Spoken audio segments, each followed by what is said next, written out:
जय हिंद, नमस्कार फ्रेंड्स। ज्योति क्लासेस में आप सभी का एक बार फिर से स्वागत है। हेलो दोस्तों, कैसे हैं आप सभी? आई होप आप सभी बहुत ही अच्छे होंगे, स्वस्थ होंगे, स्टडी अपनी कंटिन्यू कर रहे होंगे। चलते हैं हमारी इवनिंग की क्लास की तरफ। जैसा कि आप सभी जानते हैं, हम कर रहे हैं होम साइंस की सीरीज़, जिसमें क्लास 6 से 12th की बुक को कवर कर रहे हैं। जी हाँ फ्रेंड्स, और अभी तक हमने क्लास 6 से 11 तक की पढ़ाई कंप्लीट कर ली है, जो कि बहुत ही अच्छी बात है। हम आगे क्लास 12th में, आई होप आपने हमारी सारी प्रीवियस क्लासेस देखी होगी। नहीं देखी तो प्लेलिस्ट में जाइए और जा करके क्लास देखिए, क्योंकि क्लासेस वाइज प्लेलिस्ट आपको प्रोवाइड कराई गई है।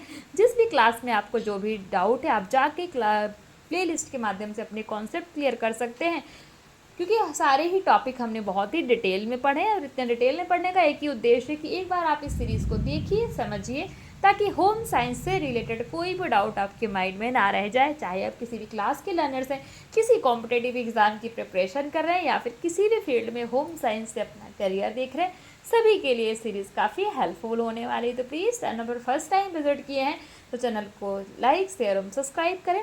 साथ ही साथ अपना फीडबैक भी हमें कमेंट के माध्यम से बताएं। क्यों? क्योंकि आपका हर फीडबैक हमारे लिए बहुत ही इम्पोर्टेंट होता है।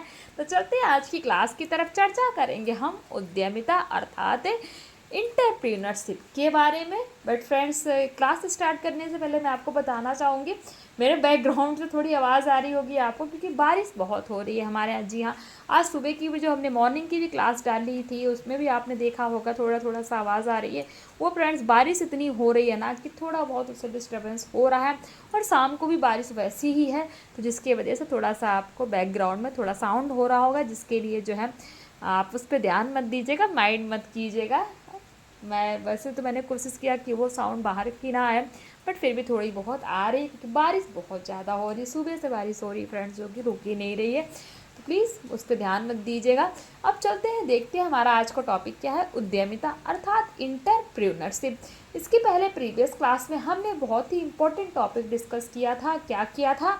सुकार्यकी अर्थात एर्गोनॉमिक्स के बारे में हमने जाना था। एर्गोनॉमिक्स होता क्या है, उसके बारे में हमने आपको बहुत ही डिटेल में समझाया था। सुकार्यकी के पहलू देखे थे, सुकार्यकी के अध्ययन के स्तंभ पिलर्स के बारे में जाना था, सुकार्यकी की आवश्यकता क्यों पड़ती है। तो ये सभी ही टॉपिक्स पे हमने चर्चा की थी। साथ ही साथ ये आप देख पा रहे होंगे, सुकार्यकी के अर्थात एर्गोनॉमिक्स के बेनिफिट्स क्या हैं, इस पे भी हमने जो है नज़र डाली थी। तो ये हमारा प्रीवियस क्लास था। एक ही टॉपिक हमने प्रीवियस क्लास में किया था, बट बहुत इंपॉर्टेंट, बहुत ही डिटेल में पढ़ा था। तो ये हमारी प्रीवियस क्लास थी। अब हमारा जो नेक्स्ट टॉपिक है, इंटरप्रेन्योरशिप अर्थात उद्यमिता। तो उद्यमिता क्या होता है, एक बार मैं आपको बताना चाहूँगी, देन चलते हैं बुक की तरफ।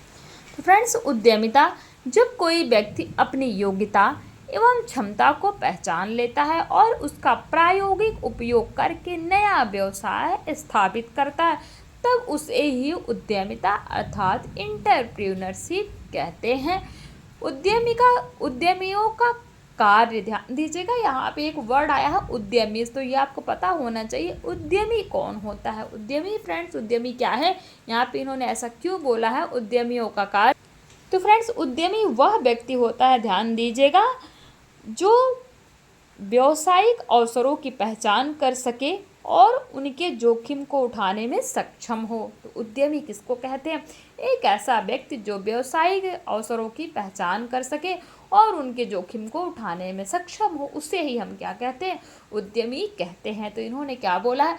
उद्यमियों का कार्य किसी उत्पादक के उत्पादन अथवा डिजाइन के प्रतिरूप में नव प्रवर्तनों अर्थात एक नयापन व आविष्कार के माध्यम से परिवर्तन करना होता है, या नई तकनीकी विधियों व सुधारों के माध्यम से पुरानी वस्तु को नए तरीके से अथवा नई उपयोगी वस्तु को बनाना होता है। उद्यमी अर्थात इंटरप्रेन्योर वह व्यक्ति है, देखिए ये दिया हुआ है, उद्यमी क्या है? वह व्यक्ति है जो इस तरह के परिवर्तनों को एक उद्यम अथवा व्यवसाय के द्वारा पूरा करता है। उद्यमी संसाधनों को एकत्र करता है एवं इसे अपनी जीविका के लिए लक्ष्य बनाता है, या एक नए संगठन का रूप ले सकता है, या वर्तमान संगठनों को पुनर्जीवित करने में एक भाग हो सकता है। एक उद्यमी, ध्यान दीजिएगा, उद्यमी हमने आपको क्या बताया, उद्यमी का क्या मीनिंग है। उद्यमी वह व्यक्ति होता है जो व्यावसायिक अवसरों की, यानी कि जो उसको व्यवसाय के जो अवसर मिलते हैं वो उसकी पहचान कर सके और साथ ही साथ उनके जोखिम उठाने में भी सक्षम हो। जैसे आपने कोई बिजनेस खोला, ध्यान दीजिएगा, आपने कोई बिजनेस खोला है और उस बिजनेस में आपको प्रॉफिट भी हो सकता है और लॉस भी हो सकता है। आप उद्यमी है ना, आपको पता है कि हाँ मुझे इस चीज़ का बिजनेस करना चाहिए, आपको पता होना चाहिए कि मुझे किस बिजनेस में क्या बेनिफिट मिल सकता है। दूरदर्शिता आपके पास होनी चाहिए, सोचने समझने की क्षमता होनी चाहिए। और हाँ, इसमें मुझे नुकसान भी बहुत हो सकता है और इसका प्रॉफिट भी, यानी कि प्रॉफिट और लॉस दोनों हमें जिस बिजनेस में हो सकता है और उस जोखिम को उठाने की जिस व्यक्ति के अंदर क्षमता होती है कि जी हाँ, अगर हमने कोई बिजनेस खोला है और उसमें अगर हमारा प्रॉफिट हो रहा है तो भी हम तो ठीक है ही है, बट अगर हमारा लॉस हो रहा है तो भी लॉस भी हम मैनेज कर सकते हैं। इतनी कैपेसिटी जिस व्यक्ति के अंदर होता है उसी को हम क्या कहते हैं, उद्यमी अर्थात इंटरप्रेन्योर कहते हैं। आई होप उद्यमी शब्द आपको समझ में आ गया होगा। उद्यमी एक ऐसा व्यक्ति जो अवसरों की पहचान कर सके और उसके जोखिम से क्या मतलब है कि जो भी वो व्यवसाय करने जा रहा है, जिस भी फील्ड में वो अपना कैरियर बनाने जा रहा है, तो उसको पता होना चाहिए कि उस फील्ड में उसको कितना प्रॉफिट हो सकता है और लॉस हो सकता है। दोनों चीज़ों को वो फेस करने के लिए अगर तैयार है तभी वो क्या है, उद्यमी व्यक्ति कहलाता है अर्थात इंटरप्रेन्योर कहलाता है। आई होप उद्यमी से आपके कॉन्सेप्ट क्लियर हो गए होंगे। तो हम कहाँ पे थे बुक में, वह व्यक्ति है, ध्यान दीजिएगा, उद्यमी वह व्यक्ति है जो इस तरह के परिवर्तनों को एक उद्यम अथवा व्यवसाय के द्वारा पूरा करता है। उद्यमी संसाधनों को एकत्र करता है एवं इसे अपनी जीविका के लिए लक्ष्य बनाता है। यह एक नए संगठन का रूप ले सकता है या वर्तमान संगठनों को पुनर्जीवित करने में एक भाग हो सकता है। एक उद्यमी नवप्रवर्तक, रचनात्मक, सुव्यवस्थित एवं जोखिम उठाने वाला व्यक्ति होता है। जैसे हमने अभी आपको बताया क्या कि जो एक उद्यमी होता है, उद्यमी क्या होता है, मैंने बताया आपको, तो वह एक ऐसा व्यक्ति होता है जो क्या करता है, नवप्रवर्तक, रचनात्मक, सुव्यवस्थित, जोखिम उठाने वाला व्यक्ति होता है। वह एक नए विचार को वास्तविकता का रूप देने का जोखिम उठाता है। भारत में ऐसे उद्यमियों के उदाहरण हैं, वो कौन कौन से, श्री नारायण मूर्ति, आप सभी नाम से ही परिचित होंगे, JRD, ध्यान दीजिएगा, JRD टाटा, धीरू भाई अंबानी, GD बिरला आदि बहुत सारे ऐसे नाम हैं जो कि हमारे देश में क्या हैं, बहुत बड़े बड़े उद्यमी अर्थात इंटरप्रेन्योरशिप हैं। तो आपको पता हो गया होगा इंटरप्रेन्योरशिप क्या होता है। संगठन के प्रकार पर निर्भर उद्यमी गतिविधियां अलग अलग प्रकार की हो सकती हैं। जैसे उद्यमी वृत्त छोटी व्यक्तिगत परियोजनाओं, सूक्ष्म इकाइयों से लेकर अनेक बार अंशकालिक उद्यम तक होती हैं।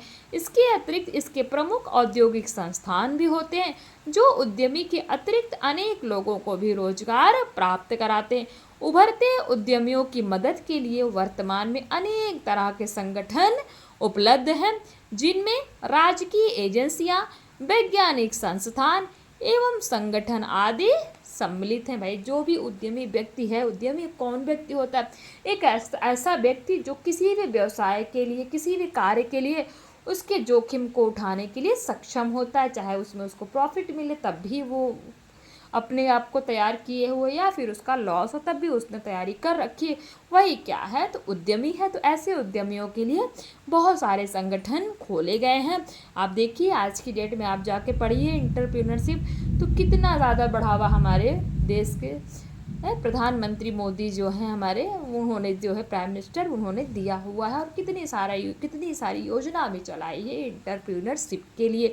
वो कहते हैं ना कि हर एक व्यक्ति को क्या होना चाहिए, उद्यमी होना चाहिए। उद्यमी जैसे मैंने आपको बताया क्या होता है, तो इसको वो कितना बढ़ावा दे रहे हैं, कौन, हमारे देश के प्राइम मिनिस्टर अर्थात हमारे PM मोदी जी। अब उद्यमी के बारे में तो हमने जान लिया। उद्यमियों के लक्षण क्या होते हैं उस पर नज़र डालते हैं। एक उद्यमी में कुछ व्यक्तिगत विशेषताएं जरूर होनी चाहिए। वो कौन कौन सी, जो उद्यमी को एक औद्योगिक संगठन की चुनौतियों को स्वीकार करने के लिए योग्य बना सके। इसमें शामिल है, पहला है जो विशेषता है, कड़ी मेहनत करने की इच्छा। सीधी सी बात है, जो भी उद्यमी व्यक्ति होगा, अरे भाई उद्यमी कौन है? जो प्रॉफिट और लॉस दोनों के लिए तैयार हो, चाहे वो कोई किसी भी फील्ड में काम करना चाहता हो तो वही तो उद्यमी है। तो अगर वो प्रॉफिट और लॉस दोनों के लिए तैयार है तो उसमें क्या विशेषता तो होगी ही? पहली क्या? कड़ी मेहनत करने की इच्छा। उसके अंदर कड़ी मेहनत करने की इच्छा होगी तभी तो वो जोखिम उठाने के लिए तैयार है।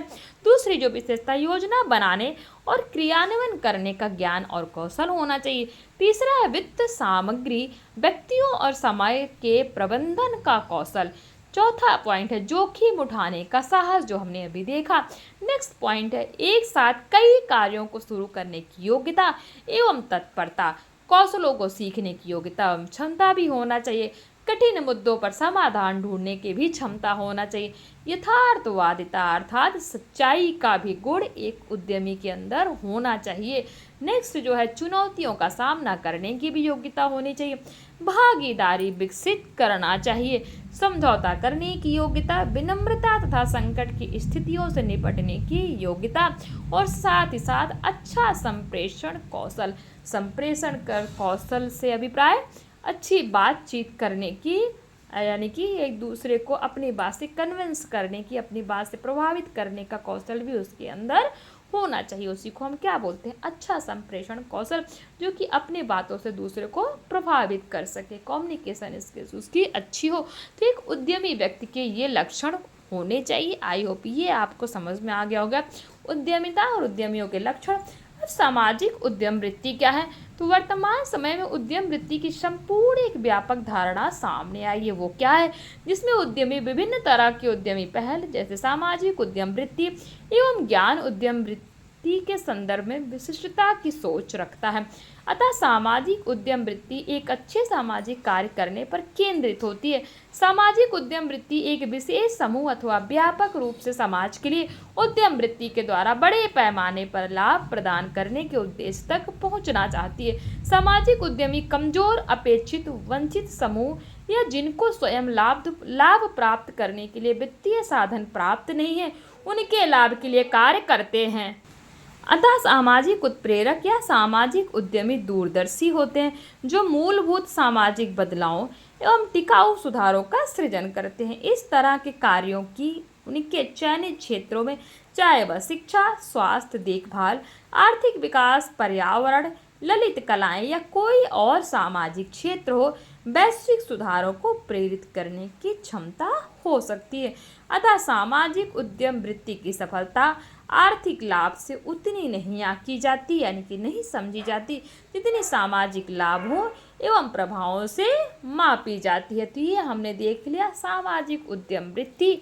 अब कुछ क्वेश्चन देख लीजिए। क्वेश्चन 1 कहता है विशेषज्ञों द्वारा पहचाने गए किसी एक कौशल का नाम लिखिए। क्वेश्चन 2 किसी भी परिस्थिति का कैसे सामना करना चाहिए। क्वेश्चन 3 कहता है सुकार्यकी का कोई एक लाभ बताइए, जिसको हमने पढ़ा ना सुकार्यकी यानी कि एर्गोनॉमिक्स, उसका कोई एक बेनिफिट आप बताइए। कई सारे बेनिफिट अर्थात लाभ के बारे में हमने पढ़े। क्वेश्चन 4 कहता है उद्यमियों का कोई एक लक्षण बताइए, यानी जो हमारे इंटरप्रेन्योरशिप होते हैं उनका कोई एक लक्षण बताइए। अभी हम लक्षण ही तो पढ़ रहे थे थोड़ी देर पहले, तो बताइए, बता सकते कमेंट करके जी बताइए। उद्यमियों का कोई एक लक्षण बताइए। ये वन लाइनर डेफिनेशन जान लीजिए। कार्य क्या है? तो कार्य मूलतः एक ऐसी प्रक्रिया है जो किसी लक्ष्य एवं आवश्यकता की पूर्ति के लिए किया जाता है, उसी को कार्य कहते हैं। अर्थपूर्ण कार्य क्या है? समाज या अन्य लोगों के लिए उपयोगी होता है, जिसे जिम्मेदारी से किया जाता है और इसे करने वाले के लिए आनंददायक भी होता है। जीविकाएं एवं आजीविका देख लेते हैं। तो जीवन को अच्छा बनाने की प्रबल इच्छा, जिससे व्यक्ति के जीवन में साधन और साध्य की प्राप्ति हो सके, उसी को जीविकाएं या फिर आजीविका कहते हैं। जीवन स्तर क्या है? किसी व्यक्ति या समुदाय के लिए उपलब्ध भौतिक संपदा और आय का स्तर ही क्या है? जीवन स्तर है। नैतिक नियम बताएं। तो सामाजिक जीवन की व्यवस्था के लिए कुछ नियम बनाए जाते हैं। जब ये नियम धर्म से संबंधित हो जाते हैं तो उन्हें ही नैतिक नियम कहते हैं। स्वेच्छावाद क्या है बताइए?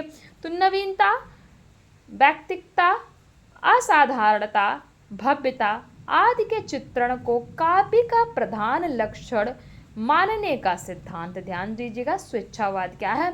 नवीनता, वैयक्तिकता, असाधारणता, भव्यता आदि के चित्रण को काव्य का प्रधान लक्षण मानने का सिद्धांत, जिसके अनुसार रचना में परंपरा और नियम का विरोध एवं अस्पष्टता को श्रेय दिया जाता है। तो ये होती है हमारी स्वेच्छावाद। आय और बाल श्रम, किसी उद्योग कारखानों या किसी कंपनी में मानसिक या शारीरिक श्रम करने वाले 5 से 14 वर्ष उम्र के बच्चों को बाल श्रमिक कहा जाता है। कार्य के लिए अभिवृत्तियां और दृष्टिकोण बताइए। तो अभिवृत्ति किसी व्यक्ति, घटना, विचार या वस्तु के प्रति अनुकूल अथवा प्रतिकूल भावना का प्रदर्शन करती है। जीवन कौशल क्या है? अपने जीवन को सरल एवं सहज बनाना ही जीवन कौशल है। कार्य और महत्ता समझाइए। तो कार्य और महत्ता वह कार्य जो व्यक्ति द्वारा किसी लक्ष्य या उद्देश्य एवं आवश्यकता की पूर्ति के लिए किया जाता है एवं जिसे सभी मनुष्य करते हैं एवं समाज के प्रति लगाव की भावना को विकसित करते हैं, उसे कार्य और महत्ता कहते हैं। रोजगार संतुष्टि क्या है बताइए। यह किसी व्यक्ति को अपने कार्य से प्राप्त होने वाली संतुष्टि। जब कोई व्यक्ति कोई कार्य करता है और उस कार्य से उसको जो संतुष्टि अर्थात सेटिस्फेक्शन मिलती है, उसी को ही हम क्या कहते हैं? रोजगार संतुष्टि कह सकते हैं। इसी के साथ हमारा ये चैप्टर कंप्लीट होता है। जी हाँ फ्रेंड्स, क्लास 12th का चैप्टर 1 हमारा जो है कंप्लीट होता है। आई होप आपको सारे ही टॉपिक समझ में आए होंगे, सारा कॉन्सेप्ट्स क्लियर हुआ होगा। फिर भी कोई डाउट रह जाता है तो कमेंट के माध्यम से पूछ सकते हैं। और देखिए अभी तक बारिश हो रही है, आवाज़ आपको अभी तक आ ही रही होगी क्योंकि सुबह से बारिश हो रही जो कि रुक नहीं रही है। थोड़ा क्लास में डिस्टर्बेंस होगा तो प्लीज़ माइंड मत कीजिएगा। आज की क्लास को यहीं तक करते हैं। अभी हमारा टॉपिक कंप्लीट हो चुका है। नेक्स्ट क्लास में हम क्या करेंगे? अब हम करेंगे क्वेश्चन आंसर्स की प्रैक्टिस इसी टॉपिक से रिलेटेड। तो मिलते हैं हमारी नेक्स्ट क्लास में। तब तक के लिए जय हिंद, नमस्कार। हंसते रहिए, मुस्कुराते रहिए, एक दूसरे की हेल्प करते रहिए और साथ ही साथ अपना फीडबैक भी देते रहिए। कमेंट के माध्यम से एक प्यारा सा कमेंट छोड़ के जाइए। धन्यवाद।